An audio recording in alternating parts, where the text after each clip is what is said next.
when the temperature starts to get, especially into those double digits, we do like to just remind people to be a bit more aware and monitor your pets more closely because like in the summer, just as they can suffer from exposure, in the winter they can as well.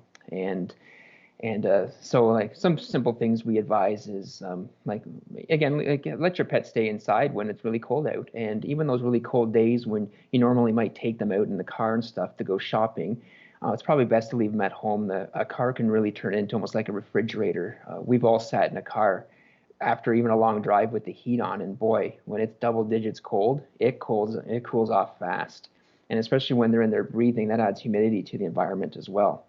And like in dogs, the scale varies, right? Like from a Chihuahua to a Husky with a double coat, like every dog's different for what it can tolerate.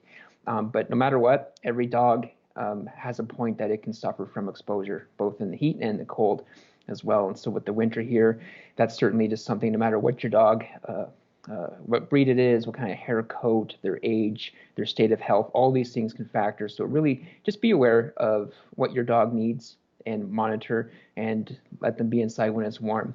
Some other things we like to make people be aware of too is like just even going for walks, their paws. Depending on the breed, if they got a lot of fur on their paws, like a lot of snow and ice can get captured in between the toes. That can actually cause some pain. And even if that's not the case, depending on what your local municipality uses to break up ice and stuff, there's salt and other chemicals that are used as well. That a dog will get home and start to lick that snow and ice off their feet, and that can actually cause illness when they ingest that stuff too. So either checking your dog's feet regularly to see if there's any ice buildup, or just wiping them off when you get home. I have to do that anyhow, or my dog just traipses snow and everything everywhere throughout the house. So it's got a dual purpose there for that. But otherwise, I mean, for those really small breeds that just aren't really liking the cold, we still want to give them some exercise. So they do make those booty type things. They're not just a fashion statement. They do work if you can get your dog to wear them and walk with them, of course. So that's another option as well. And especially, with cats. We talk about dogs a lot in the winter, but cats in particular.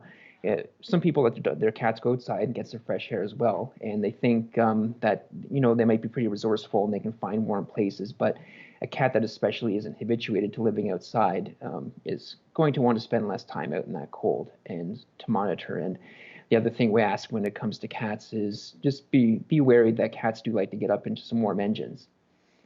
Just the neighborhood cats, even a neighbor's cat might just get some warmth and jump up there. So just tapping on the hood of your car or just honking the horn just to get a cat out of there before turning the engine over.